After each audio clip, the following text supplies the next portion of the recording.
Your quarterback is QB1 in this NFL league, but is that enough? What has to go into the job? Who's going to back him up? And how do you keep reloading just in case? Today on Locked On Chiefs. From the land of the free and the home of the Chiefs, this is the Locked On Chiefs podcast. Welcome back, everybody. Thanks for making us your first listen. Make sure you check out another Locked On show for your next listen because we got them all over the network on all the teams. And I know this time of year you want to get your information. We have a great show for you today. We're going to talk about Patrick Mahomes, obviously the starter on this team at his position. But how does the room look and how does it function in 2023 versus years past? We're brought to you today by LinkedIn Jobs. Make sure you check them out for all the qualified candidates that you want. You can post for free by going to LinkedIn.com/LockedOnNFL. That's LinkedIn.com/LockedOnNFL to post your job for free. Terms and conditions do apply. Now, you everydayers know this already, but we're going through all the position groups. You can check those out all from last week, all the rest of this week, with the exception of Matt Derrick, will be in tomorrow. We're only a week away from training camp opening up and seeing players in St. Joe, so get excited. I know that you guys are. If you are an everydayer, thank you very much. If you're not, make sure you sub to this channel here on YouTube, as well as the Spotify platform or the Apple platform or anywhere you get podcasts, because we're here 5 days a week for you. You everydayers know that already, and we appreciate you. If you want to get more into the action, check out the text line at 816-357-8781 and get connected. I'm excited to talk about this. I'm Ryan Tracy. I'm the founder of Rogue Analytics and Performance Consulting, NFL33.com, as well as RGRFootball.com. Look at you knowing the text line number by heart. Sometimes it only takes 78 repetitions, and I have it. There you go. And I'm Chris Clark from Chiefs Corner. This actually is a really exciting show today, at least in my opinion, because we talk about QB1, and I think in some ways, in some places, he is taken for granted. He is. Quite frankly, think about where we were 6-7 years ago before Patrick Mahomes. Maybe you had QB, I don't know, what would you call Alex Smith? QB 10? That's probably fair, which, you know, if you're having a bad flashback right now to Matt Castle, et cetera, QB 10 was an incredible jump. So let's remember those days as well.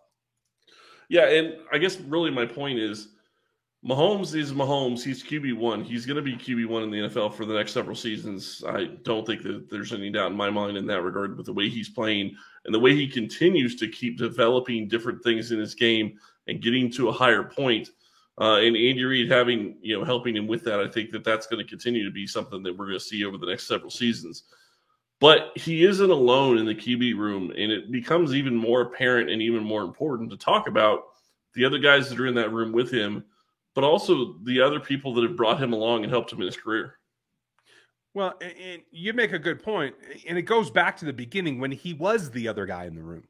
That first year with Alex Smith, learning how you prepare, learning how you're methodical and you understand your opponent. And even if you never played them before, when Patrick was a rookie, he didn't have the physical experience, but he learned the process from Alex Smith, setting up this entire routine here. And then it moved on. You've had some guys like Matt Moore in the room. You've obviously had Chad Henne for a number of years. And that room coalescing to work as a group. There's all kinds of stories about how Tom Brady did it, how Peyton did it. Peyton used to hand out assignments to the backup quarterbacks. Yep. You know, like I don't know anything specifically about how Patrick runs that room, but when you're the starter, you run the room with the quarterback coach.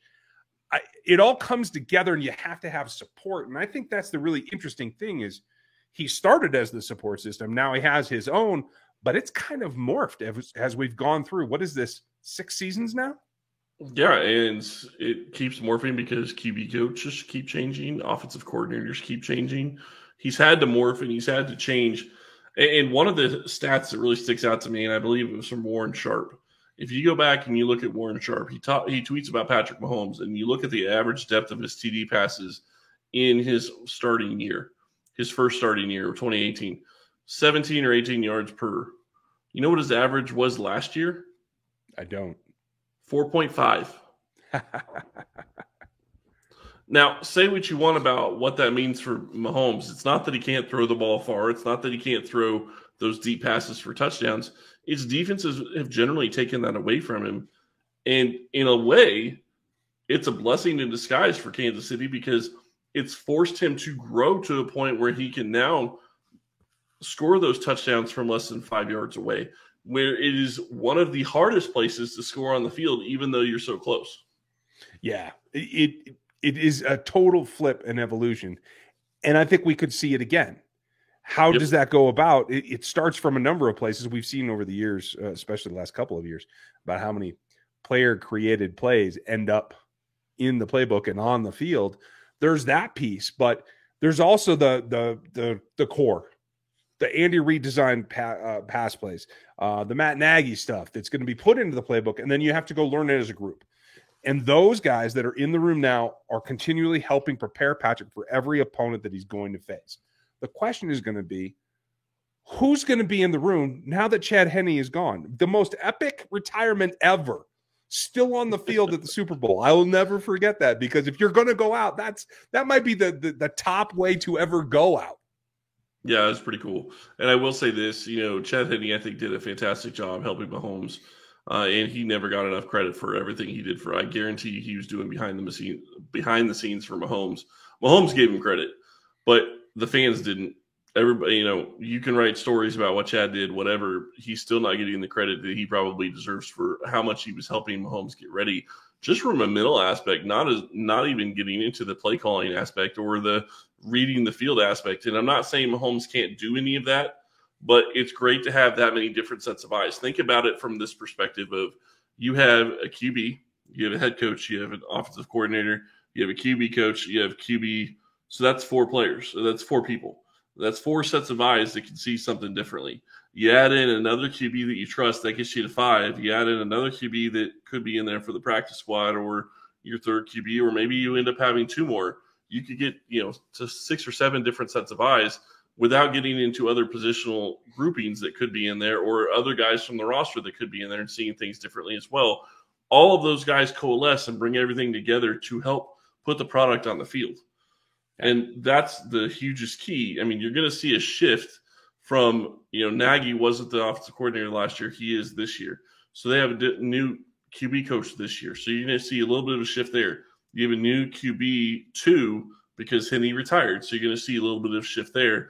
But you got some guys that were here last year behind him that could also play a part in that. And Andy Reid is still here. So Mahomes has gotten an evolution of how his career has progressed. And what he has seen consistently is, okay, first it was single high.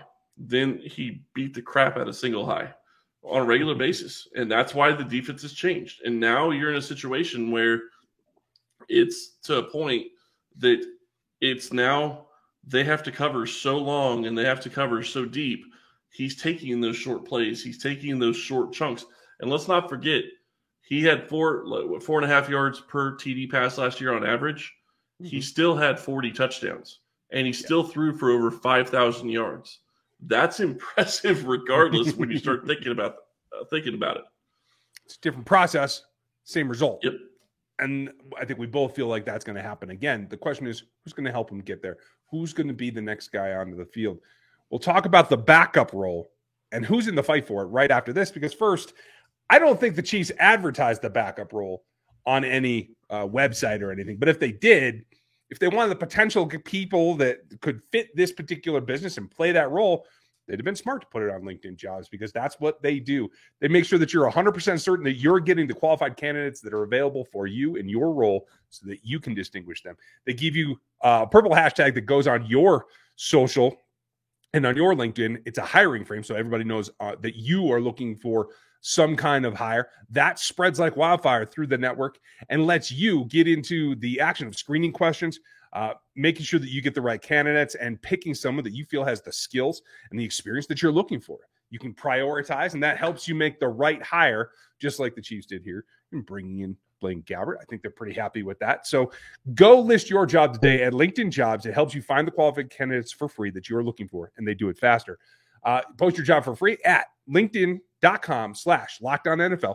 That's LinkedIn.com/LockedOnNFL to post your job for free. Terms and conditions do apply.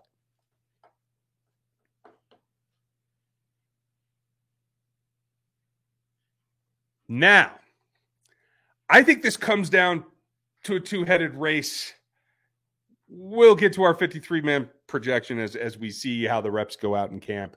I don't think there's a whole lot of mystery to it, but there are two camps. There is the group that understands what Andy's looking for, and that the veterans, the guy that he wants to be the backup, so that if you were to lose Patrick in a given ball game or he had to miss something, that you have the experience factor to rely on. We know no veteran quarterback of that kind of ilk is going to have anywhere near the athleticism or the arm talent. That's okay.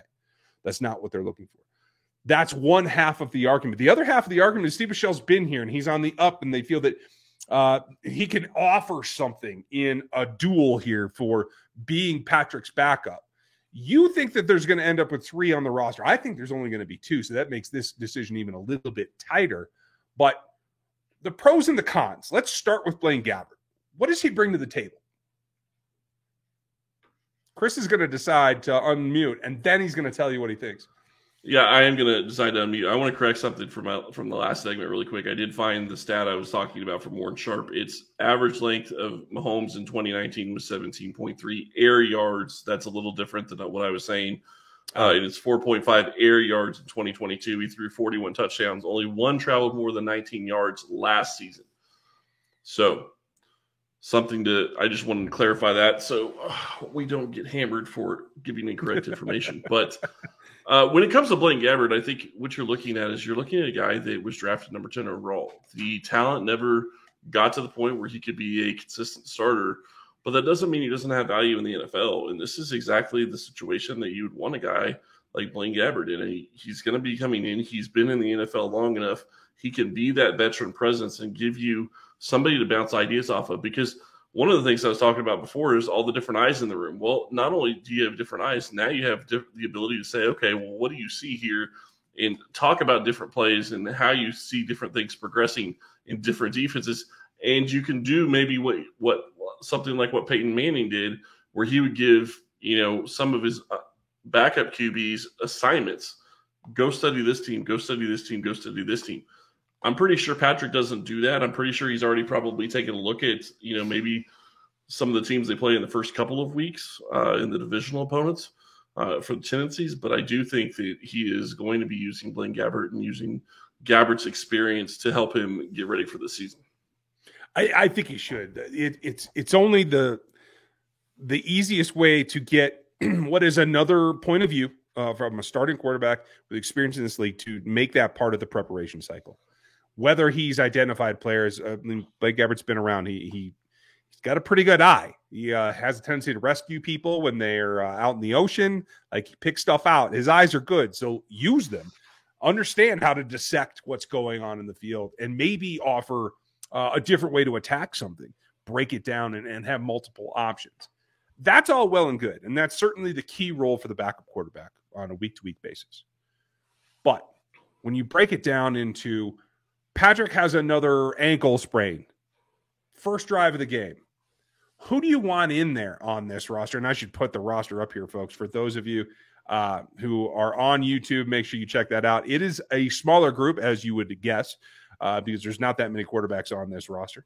It is just Michelle, Blaine Gabbert, Patrick, and Chris Oladokun. Sorry, I always say that incorrectly. So it's not a deep group, but this is what happens when you have QB1 in the NFL. So it becomes, if Patrick were to stub his toe on his first drop back of a ball game, and you need somebody to finish the game, are you most comfortable with Blaine Gabbert at this point? I think you have to be. The problem with bringing in a guy like Shane Buechele and maybe even Chris Oladokun is you're going to have to pare down what you do on offense. I'm not saying you don't have to pare it down with Gabbert. You're going to have to. He can't do the same thing that Mahomes can do. But Gabbert's going to be able to do more than what Shane Buechele can do and what Chris Oladokun can do at this point. That's just the way that they're going to be wired. That's him being a veteran in this league, and I'm sure he's going to be ready to go and ready to step in if absolutely needed. Obviously, you hope that never happens, but to me, I don't think it's a choice. I think if something was to happen, it has to be Blaine Gabbert. Shane Buechele hasn't shown anything that would make you think that he could be that guy. I mean, Blaine's got wins. I happen to agree with you. I think he ends up being the two because that's one scenario. Then the question becomes, what if it were a longer-term injury? Can you see Blaine Gabbert sustaining for, say, a 6-game stretch?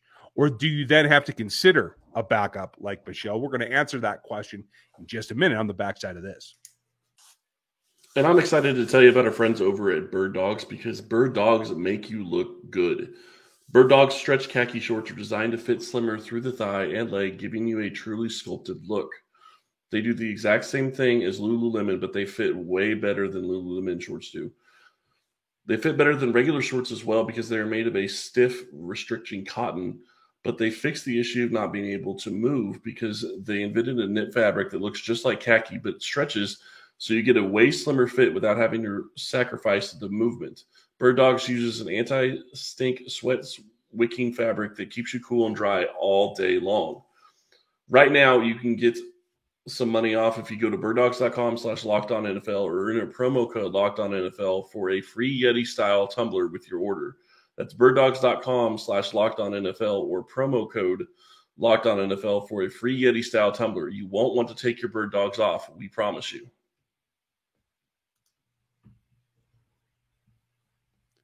So that's where I think the conversation takes a twist. I'm still leaning on the veteran until I have a reason not to, but we have seen veteran backups in this league play well for a game, maybe two, and then they start to wear down. So the question then becomes is, can you stay with them?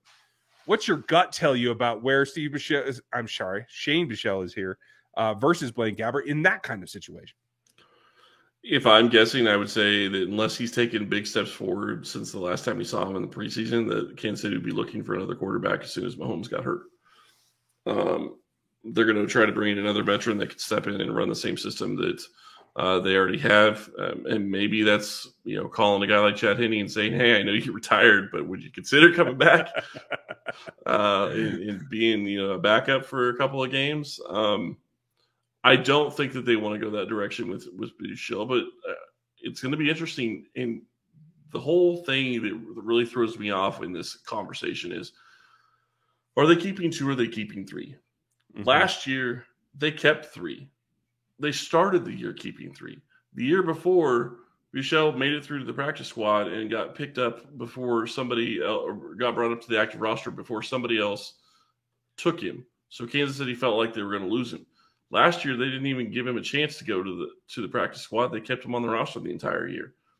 We haven't seen enough in preseason games and in training camp to think that he could be a guy that could really step in and help unless he is continuing to progress and shows a lot more this year. So to me, I understand why I think that they would look at keeping 3. I don't know that there's great value there, but if they think that he can step in and is better than anything they can pull off the street, you kind of understand it to an extent, because if there's one position in the NFL that can sink your team faster than anything else, it's QB. If you don't have a capable QB, you're going to struggle. Yeah, there are no two ways about that. So this is not to leave Chris Oluokun out of the conversation, but we have seen to this point that there might be more of a battle to be the third quarterback on this roster than there is to be the second. So that brings on the fact that Oluokun's been with the team for a bit. I think he's a practice squad candidate. I think you want to keep at least a player on the practice squad at this position no matter what. I don't particularly see him overtaking Shane Bichelle. I certainly don't see him taking over Blaine Gabbert. Do you? No. And I do think it's interesting when you go back and you show the roster before, Oluokun is actually a lot skinnier than the rest of them. I thought that was interesting. I wouldn't have figured that he was under 200 pounds, but according to the Chiefs roster, 195. Yeah. Same height as Mahomes and 30 pounds lighter. That is quite a deal, especially when you think about being the same height. Mm-hmm. And Mahomes, it's not like Mahomes is thickly built. That's the other part of it. Yeah, he's got that golf butt. It's okay. Well, the guy's going to be a hell of a golfer that I intend to watch until I'm like 90. So I'm sure he'll be able to pull that off once his playing days in the NFL are done. But you're right. That kind of frame is more difficult to see projecting well onto the field, especially come playoff time or anything like that. So the question then becomes, as a last-ditch effort, say you feel you have to get down to 2 quarterbacks. Say I'm right this year, and they don't carry a third, and they're either to get Lucan or Bichelle or both onto the practice squad and they're comfortable, everything's fine. Patrick has to take 4 weeks off. And now you have Gabbert as your starter for a foreseeable stretch. And then Bichelle twists his ankle in practice. Now you're in the situation where I don't think you can feel comfortable with who your backup is for those 4 weeks. And that could be a situation where maybe they have to go out and look for another acquisition at was probably the most locked down position on the roster. Yep, I would agree with you. And I think that that's something that they have to be considering. And I think that with the way Veach does things, I guarantee you he's already thought about it and he's already kind of got an idea as to who and there's two things here. Who he would be interested in and who he thinks Coach Reed or who he knows Reed would be interested in. Because that's another big key is Veach isn't going to do anything that Andy Reid's not going to approve of, but he still might have a little bit of a different opinion. True. I'm really intrigued by that because there's a couple of guys that, and we'll name them here in a second. Yay or nay, would you be interested in Carson Wentz? Yeah, if you're down to your third stringer. Yeah, I mean, money's not a problem. He's going to get, third quarterback pay. These are the street free agents that are left. Matt Ryan. Again, probably. I might actually be more interested in Matt Ryan than Carson Wentz, to be quite honest. Okay, but I could probably lean that direction too. Teddy Bridgewater. Man, Teddy's tough. I really liked Teddy when he was in Minnesota, and he hasn't been the same QB since, in my mind. He gives you more, I think, potential upside than a guy like Matt Ryan, obviously because of age. But that's the question: is do you trust a guy like? Because the other thing, and you talked about this earlier, with veterans coming in and maybe being okay for a game or two, I could see that situation with a Matt Ryan having to come in and play. He'd be okay for a game or two. But then the question is, a game or two of Matt Ryan or 4 games of a guy like Teddy Bridgewater, I don't know. I think I would probably have to lean Teddy. I think I would have to go with the youth as well. Would you go Wacko for Flacco? No. Okay. Sorry, Joe. It's just he's a different type of player, and I just don't think he really fits what they would be wanting to do. Bridgewater's different than what Mahomes is too, and any of the other guys we've been talking about. But I think Andy Reid could make it work for a couple of weeks. And here's the bigger key: are these guys still going to be available when the season comes around and people start getting injured? We don't know that, obviously, but I still don't think that Flacco would be one of their top choices. I could see a scenario where you would call Matt Ryan, where you would call maybe even Carson Wentz, even though I wouldn't like it. But if you can't get Matt Ryan and your choice is Joe Flacco or Carson Wentz, I think I'd still probably go Carson Wentz. I trust Andy Reid to do a lot more with a younger guy than a guy that isn't that young. I can get down with that. But now's where it gets really interesting because I don't think any of those guys are the real options. If this scenario were ever come to space, one of these 3 guys will be the emergency quarterback. You tell me which one it is. Because these guys are all available right now and they all have Andy Reid ties. 34-year-old Nick Foles, 37-year-old Chase Daniels, or just try and beg on the porch to get Chad to come back at 38 years old. I think their choice would be to try to beg for Chad to come back if something happened and Mahomes went down for a stretch. I think that would be the first move. And I think Chase Daniels is up there too. I think that if it's one of the other, I would say it probably goes Foles is 3, Daniels is 2, and Henne is 1 in that scenario. If it's those 3 guys, I don't think Henne is going to probably come back, but you throw enough money at him, I mean, because then he's the backup to Gabbert, right? Okay. Well, yeah, but that doesn't necessarily. But he's only still 1 snap away from playing, so true. You're in a situation where he could potentially have to play, so you'd have to make it worth his while. But he would be able to step in and know the offense and know what needs to be done and be able to run it efficiently enough. And the other side of all of that we haven't discussed with all those other guys is Henne is the only one that would actually have chemistry with any of those guys that are on the roster with the Chiefs. And not all of them, but just some of them. Yeah, but that's why I agree with you. That would be the first choice. So, folks, that's never going to happen. That's not the scenario here. It's probably more likely that Blaine Gabbert might hurt himself in practice, and then we go through kind of an acquisition scenario rather than Patrick himself. But we wanted to run down the options for you. Let us know what you think. Who do you want backing up Patrick Mahomes? Leave it in the comments here on YouTube or in the reviews on Spotify or on Apple or wherever you'll like to. We're going to get into this today. Matt Derrick is coming tomorrow to give us a little insight as we get ready for next week's look at the opening of training camp. And then we're going to finish up. We're going to go through every D lineman and offensive lineman that are going to protect Patrick Mahomes or chase the other quarterback. That's coming later in the week. Thanks for spending your time with us today. We very much appreciate it. Make sure you like, sub, and hit that bell right now. I appreciate you being here. Hit 816-357-8781 to get on the text line. We appreciate your time. Thanks for listening.